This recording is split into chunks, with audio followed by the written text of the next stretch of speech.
Magandang araw sa inyo lahat. Sa araw na ito, i-vlog natin yung nagawa naman ng ang drop ceiling COVID light. Tingnan natin guys kung paano nila ginawa. Inayos niyo yung loob ng bahay. Yung pintura, ito yung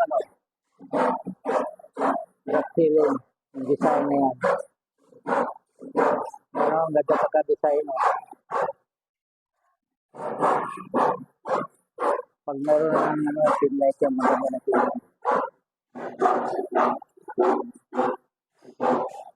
Ayan guys, ito na yung sa loob ng bahay. Ayan.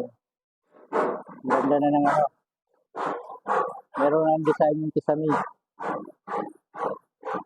Silipin natin yung mga kwarto guys. Yan. Naka semi-final na yung pintura. Final o semi-final. Yan. May kulay na. Yan. Medyo na lang kasi yung pintura na ubusan eh. Hindi pa nag-deliver. Ganda na to. Ito yung kulay ng pati yung sala, ganito na rin yung kulay. Ito yung pintor. Ayan guys.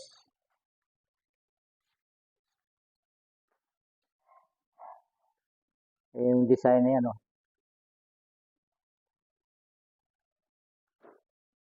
Ito yung kabilang kwarto. Yan. Nakapintura na rin. Ayos na rin yung pintura. Ayan guys. Ready na. Ayan. Yung pangatlong kwarto.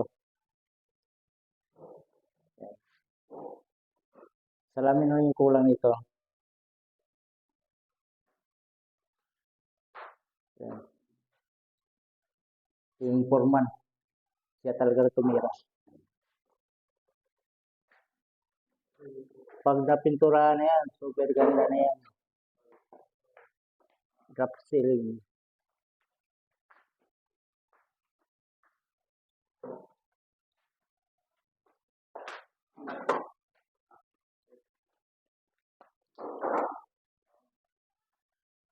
Medyo alikabok pa lang guys.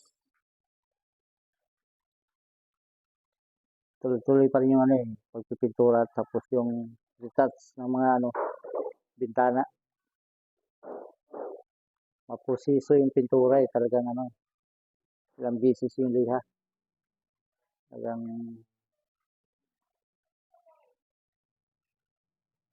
sunod na araw nito talaga mapinis yung pintura nito. Hintay lang yung delivery ng pintura.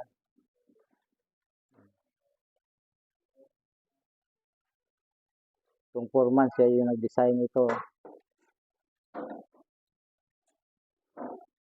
Guys.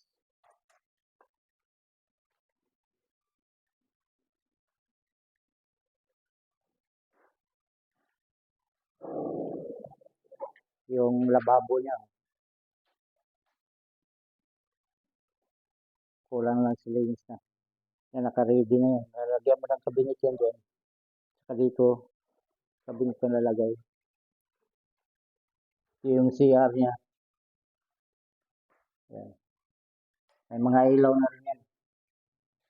Naka-ready na. Guys. Mabusisi talaga to pagpintura nito Kasi talaga yung ayos nila na talaga super kinis.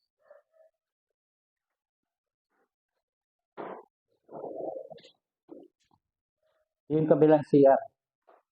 Yan. Kompleto na to. May ilaw na rin. Yan. Yung malaking kwarto talaga yun. Yan ang ganda ng kulay. Yan guys, ganda ng kulay ng pintura niya. Ito yung side.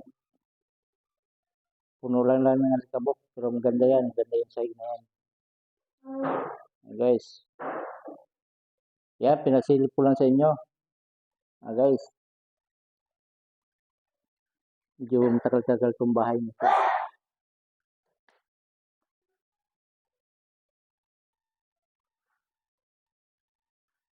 Ganda ng tingnan, no?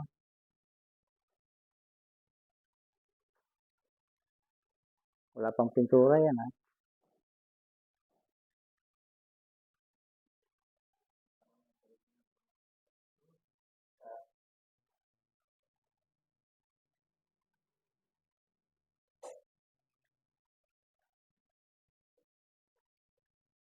Guys, salamat.